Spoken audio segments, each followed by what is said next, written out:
Good morning, class 6, chapter number 2, component of food. Student, in previous chapter we have discussed food and its sources, and we have discussed the need of food, and everybody know we should eat all kind of food to get different nutrients, and we must always choose a healthy diet. So student, now in this lecture we will discuss the chapter number 2, components of food, and we will discuss nutrients present in food, important of balanced diet, deficiency disease and their cause, and tips to preserve nutrients in the food. Student, we have discussed in chapter number 1 about the importance of food, and food contains substance called nutrients which are essential for the proper growth and the development of our body. So student, what are the nutrients? Yes student, the food that we eat has some essential components, and these components are called nutrients, and there are 5 nutrients. What are these? Carbohydrates, fats, proteins, vitamins and minerals, and these nutrients perform different function in our body and keep us healthy. And these components are the chemical substance that provide nourishment for the proper growth and development of our body. And student, we need food to grow, for energy also, growth also, development, and to keep ourselves healthy. So if we talk about what is the nutrition, so what is the nutrition? The process by which living organism obtain food and utilize it for their growth and development, it's known as nutrition. What is the nutrition? Intake of food and utilization in our body, that is called nutrition. So the food item that contain these nutrients can be classified as energy giving food, body building food and protective food.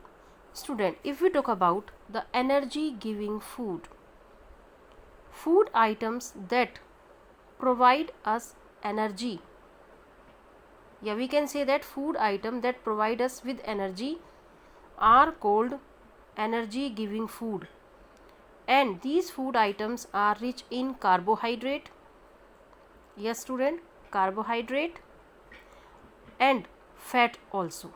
A few examples of the energy giving food are potato, banana, sugar, milk, wheat and rice. Student, next is body building food, and these food items are rich in proteins, and the food items that help in the growth and repair of damaged or worn out tissues in the body are called body building food, because they are rich in protein, and protein is very necessary components for our growth of our body. So this protein, it is a body building food. So what is a body building food?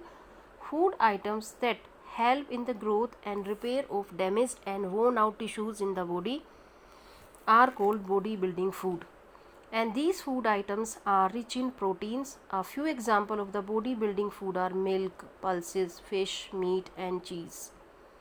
Now student, next is protective food, and we have discussed student energy giving food, body building food. Now we will discuss the protective food.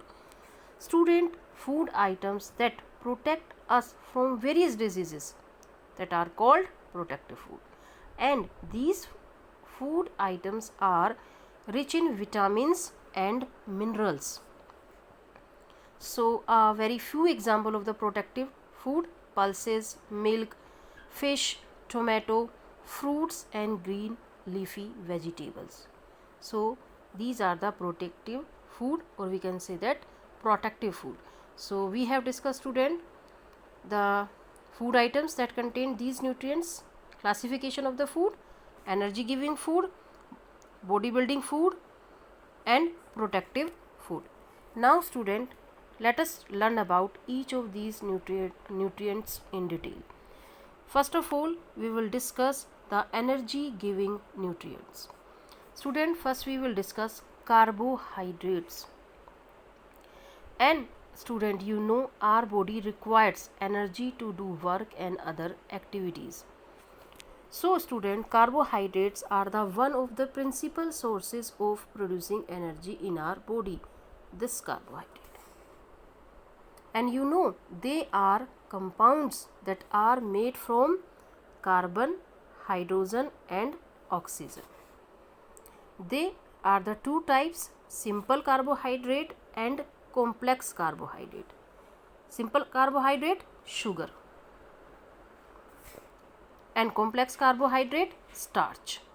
So if we talk about the simple carbohydrate, student, these simple carbohydrate are digest quickly and so they provide us energy instant, and they broken down directly into the simpler substances, generally glucose, and that are then readily absorbed by blood.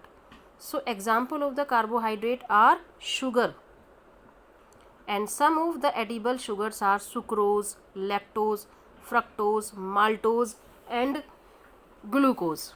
So I hope you understand this simple carbohydrate. Now student, there are the some activity to test the presence of sugar in the given food sample. So you should be need materials, grape. Now let's start. Test the presence of the sugar in the given food sample. This activity we will discuss now. So you need, student, some fruits juice, like you can take the grapes and watermelon juice, test tube and Benedict reagent and the burner. So what will we do? So there is a Benedict reagent, blue in color, is added to the sugar. So what will happen when you add this chemical Benedict solution in the sugar? The sugar turns green, low sugar content, yellow, medium sugar content, and brick red, higher sugar content. So when you add this Benedict solution in the sugar, so if there is a color green, so you know low sugar content. If the color will be yellow, so they contain the medium sugar content.